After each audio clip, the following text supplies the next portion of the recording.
What if the name you've known, the identity you've carried, has been used in ways you never imagined?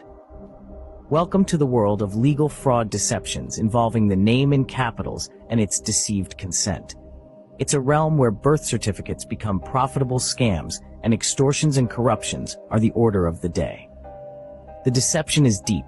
It's a covert trading legal entrapment. It's worth noting, however, that God's law, or Torah, remains intact. It's just obscured. Legal entrapment, after all, is unlawful. It's a recognized crime.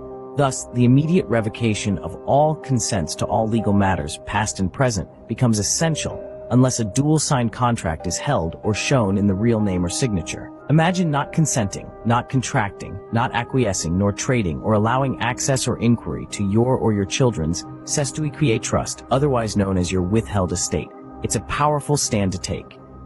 Everyone, without exception, has a duty in law not to commit crime, deceive, abuse, entrap, exploit, or extort. By notifying all deemed authorities, the individual reclaims their identity, no longer deemed dead lost at sea, and refuses to be contacted or addressed in the legally entrapping trading name in capitals.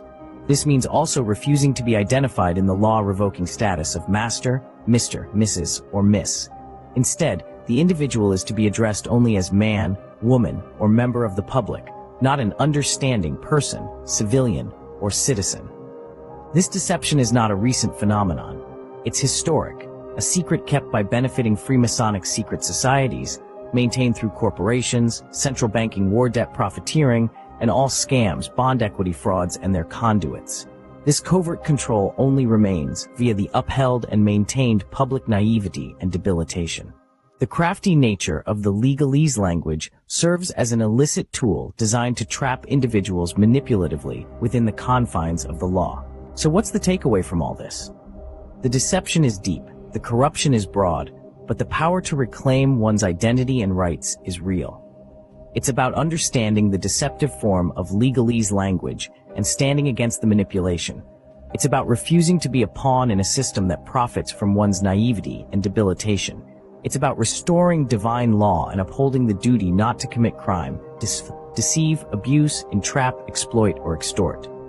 It's about standing up to the system and saying, no more. In the shadows of history, we find a labyrinth of manipulation and deceit.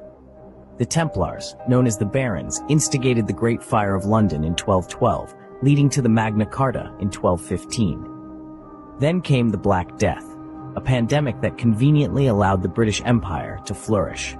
In 1534, the Jesuits were founded and began to disseminate coded plans through Nostradamus for 1555. In 1611, the King James Bible, coded and inverted, was used to invade and corrupt the Americas, the so-called New World. This led to the introduction of slavery around Jamestown in 1616 and 1619. These events were all part of the plan for the canon law corruption in 1666, which coincided with the bubonic plague pandemic and shifted the British Empire Admiralty to the American New World. 888 doubled is 1776, the year when the Jesuits molded the founding of the Illuminati and the American independence, which was not as independent as it seemed. This set the timer for 888 and 88 days later to the start of the Wuhan Corona ruse.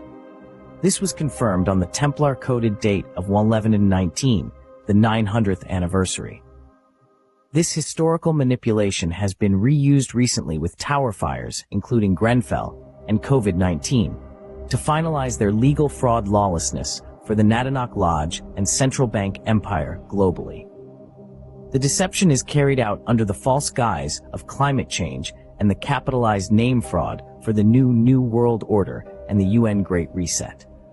We're at a crucial point in history, a moment where we need to refuse to partake in this identity fraud and work towards the restoration of the Torah divine law.